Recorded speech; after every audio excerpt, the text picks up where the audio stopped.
बच्चों, मैं सदानंद तिवारी आप सभी का हमारे विद्यालय के इस यूट्यूब चैनल पर स्वागत करता हूं।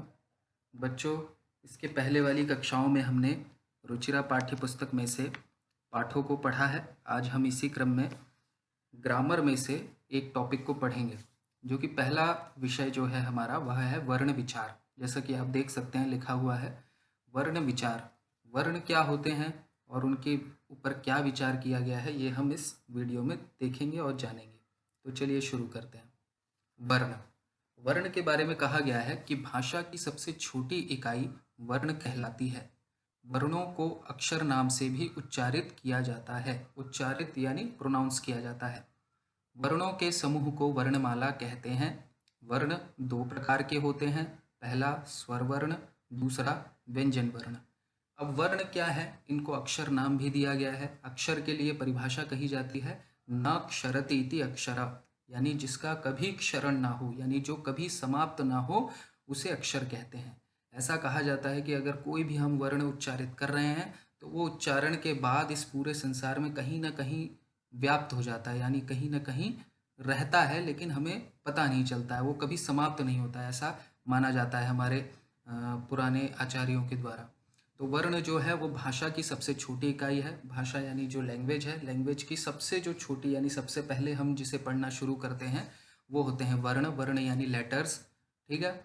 इसके बाद हम आते हैं वर्णों के समूह को वर्णमाला कहते हैं, यानी जब लेटर्स का जो ग्रुप हम बनाते हैं उसे हम कहेंगे वर्णमाला। अब जो वर्ण है यानी जो लेटर्स हैं वो दो प्रकार के हैं, पहला है स्वर वर्ण और दूसरा है व्यंजन वर्ण। अब हम आगे देखते हैं स्वर वर्ण क्या होते हैं। स्वर वर्ण के बारे में कहा गया है जो वर्ण किसी अन्य वर्ण की सहायता के बिना ही स्वतंत्र रूप से बोले जाते हैं उन्हें स्वर वर्ण कहते हैं।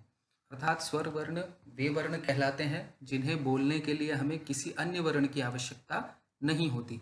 जैसे कि हम उदाहरण के रूप में लेते हैं अ, तो अ को अगर हम बोल रहे हैं तो वो अ हम लिख भी सकते हैं, ठीक है। हमें उसके लिए अलग वर्ण की आवश्यकता नहीं हुई, हम केवल स्वतंत्र रूप से अ बोल रहे हैं और अ ही लिख रहे हैं।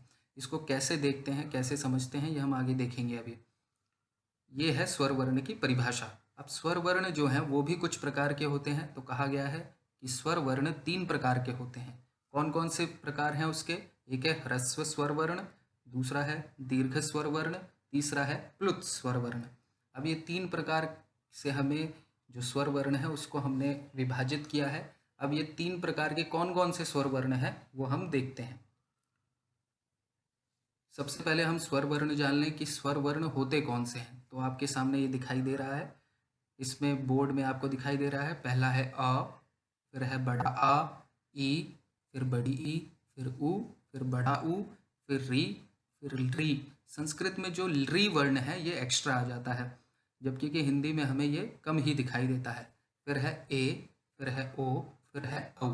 ये संस्कृत के हिसाब से ये स्वर वर्ण कहलाते हैं।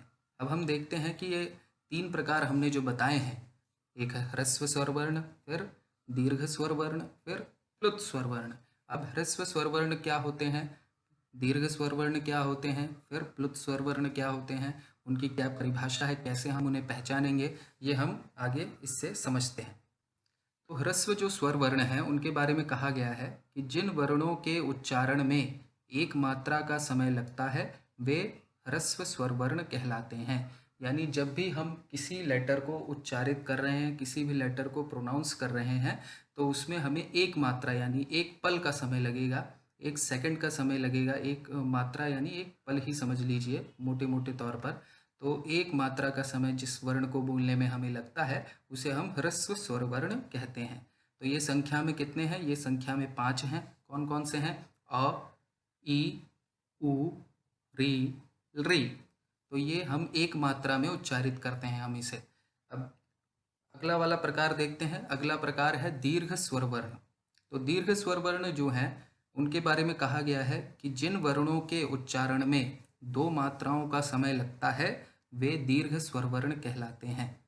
इनकी संख्या 8 है, ये जो कि आपके सामने लिखे हुए हैं। तो दीर्घ स्वर वर्ण, दीर्घ का मतलब ही होता है बड़ा, ठीक है। ह्रस्व का मतलब होता है छोटा।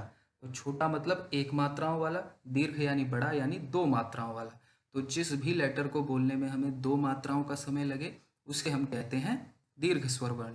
ये संख्या में 8 प्रकार के हैं। अब 8 प्रकार कौन कौन से हैं आप देख सकते हैं।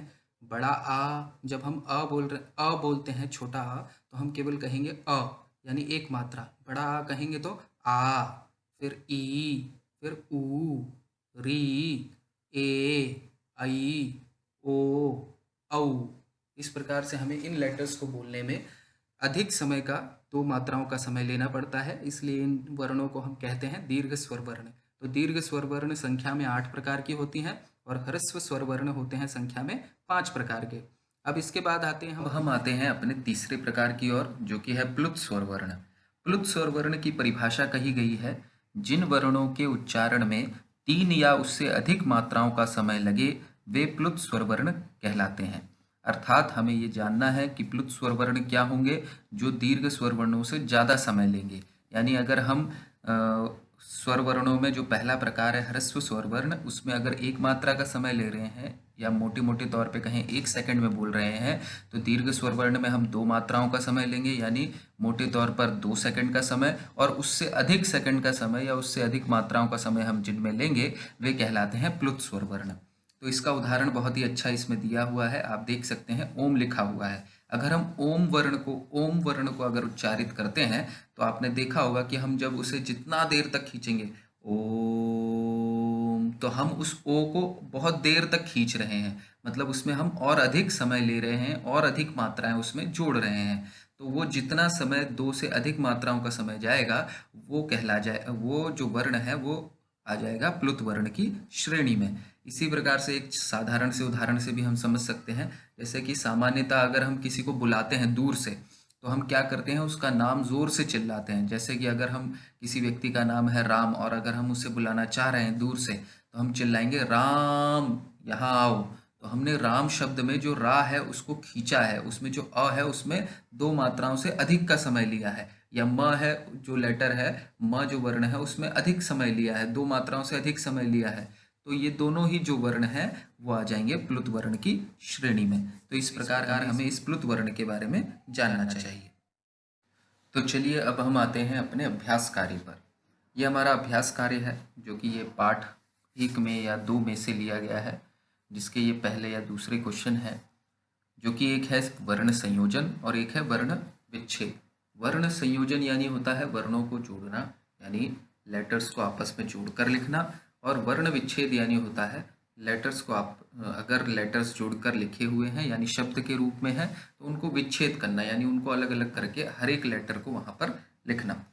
तो हमारा ये जो पहली एक्सरसाइज है इसमें दिया हुआ है पहला क्वेश्चन देखिए, वर्ण संयोजनेन पदम लिखत, यानी वर्ण संयोजन करके यानी वर्णों को जोड़ करके हमें शब्द को लिखना है यहाँ पर। इसी प्रकार से पहला उदाहरण दिया हुआ है यथा, जैसे कि च अ श अ क अ। इसको अगर हम जोड़ेंगे तो च में अ मिल जाएगा, श में अ मिल जाएगा, क में अह मिल जाएगा, जिससे कि च पूरा हो जाएगा, श पूरा हो जाएगा, कह पूरा हो जाएगा। तो हो गया शब्द हो गया चषकः। चषकः का अर्थ होता है गिलास। इसी प्रकार जो दूसरा क्वेश्चन है हमारा वही है, स लिखा हुआ है, इसके आगे प्लस औ लिखा हुआ है, फिर च है, फिर ई है, फिर क है, फिर अह है। तो हम स में औ की मात्रा लगा देंगे, च में ई की मात्रा लगा देंगे, क में अह जोड़ देंगे, तो हो जाएगा शौचिकः। शौचिकः कहा जाता है दर्जी को। इसके बाद जो थर्ड वाला है वह है शुनकौ। श है, उ है, न है, अ है, क है और औ है। तो श में उ जुड़ जाएगा, न में अ जुड़ जाएगा, क में औ जुड़ जाएगा, तो शब्द हो जाएगा शुनकौ। शुनकौ कहा जाता है डॉग्स को। इसी प्रकार से धावतः लिखा हुआ है, ध में अ जुड़ जाएगा, व में अ जुड़ जाएगा, त में अह जुड़ जाएगा, तो शब्द हो गया धावतः। धावतः यानी होता है दौड़ते हुए, ये द्विवचन के लिए कहा गया है, तो 2 लोग दौड़ रहे हैं ऐसा इसका अर्थ हो जाएगा। तो इसी प्रकार हमारा जो ख है, ये जो सेकंड टाइप ऑफ क्वेश्चन है, इसका अर्थ है वर्ण विच्छेद करना, यानी अब हमें शब्द दे दिया जाएगा और हमें उस शब्द में से हर एक लेटर को अलग करना है। तो इसमें हमें वही जो नियम है ध्यान रखना है, अगर व्यंजन वर्ण होते हैं तो उनमें से हमें स्वर वर्णों को अलग करना है और स्वर वर्ण जो होंगे उन्हें तो हमें इंडिपेंडेंटली यूज ही करना है। तो देखिए पहला उदाहरण लिखा हुआ है लघुहु। अब लघुहु लिखा हुआ है, ल भी व्यंजन वर्ण है, घ भी व्यंजन वर्ण है, तो हम इनमें से स्वर वर्णों को अलग करेंगे। तो ल पूरा लिखा हुआ है, इसका मतलब है इसमें अ जुड़ा हुआ है, तो हमने लिखा ल प्लस अ। फिर घुह लिखा हुआ है तो घ प्लस ऊ की मात्रा लगी हुई है, तो हम वहां पर ऊ वाला जो स्वर वर्ण है वो लिख देंगे। और विसर्ग लगा हुआ है लास्ट में, तो हमने वहां पर विसर्ग लगा दिया। तो ये वर्ण विच्छेद हो जाएगा, ल प्लस अ प्लस घ प्लस उह, ये हो गया वर्ण विच्छेद। इसी प्रकार से जो सेकंड वाला है वह है सीव्यति। लघु जो शब्द है इसका अर्थ होता है छोटा, सीव्यति। अब सीव्यति जो शब्द है, सीव्यति में स है, फिर ई है यानी बड़ी ई आ जाएगा, फिर व है, व यहाँ पर आधा लिखा हुआ है, इसका मतलब है इसमें अ नहीं जुड़ा है, तो हम वहां पर केवल व लिखेंगे और उसे हलंत लगा देंगे। इसके बाद य है, फिर उसमें अ जुड़ा हुआ है यानी य पूरा है तो अ जुड़ा हुआ रहेगा उसमें, फिर ती है यानी त में ई जुड़ा हुआ है, तो ये हो गया सीव्यति। सीव्यति यानी होता है सिलना, कपड़ों को सिलना हम कहते हैं ना, उसी प्रकार से सिलना जो क्रिया है उसको संस्कृत में कहा जाता है सीव्यति। इसके बाद जो सेकंड वाला है वर्णाहा, व पूरा है यानी व प्लस अ, फिर ऊपर र आ रहा है तो हम लिखेंगे र, क्योंकि वो आधा है इस वजह से हमने आधा लिखा हुआ है। ण है तो ण हमने लिखा, फिर आ की मात्रा एक्स्ट्रा है और विसर्ग है तो हमने लिख दिया व प्लस अ प्लस र प्लस ण प्लस आह, वर्णाहा। वर्णाह यानी लेटर्स। फिर कुक्कुरऊ है अगला वाला शब्द, कुक्कुरऊ में क है, फिर ऊ की मात्रा है तो हमने ऊ जोड़ दिया है प्लस, फिर आधा क है यानी यहाँ पर अ नहीं है तो हम आधा क ही लिखेंगे हलंत के साथ, फिर आगे क है, फिर हमने हलंत लगाया क में, फिर ऊ की मात्रा है क में तो हमने वहाँ पर प्लस ऊ लिख दिया, फिर रऊ है यानी र प्लस औ, तो कुक्कुरऊ। कुक्कुरऊ का भी मीनिंग होता है डॉग। इसी के बाद आते हैं मयूराह के ऊपर। मयूराह में म है प्लस अ है प्लस य है प्लस बड़े ऊ की मात्रा है प्लस र है प्लस आ है, इसी प्रकार हो गया मयूराह। फिर बालका, बालकह लिखा हुआ है तो बा प्लस आ की मात्रा प्लस आ प्लस ल प्लस अ प्लस क प्लस अह, तो बालकह। बालकह, बालकह यानी लड़का।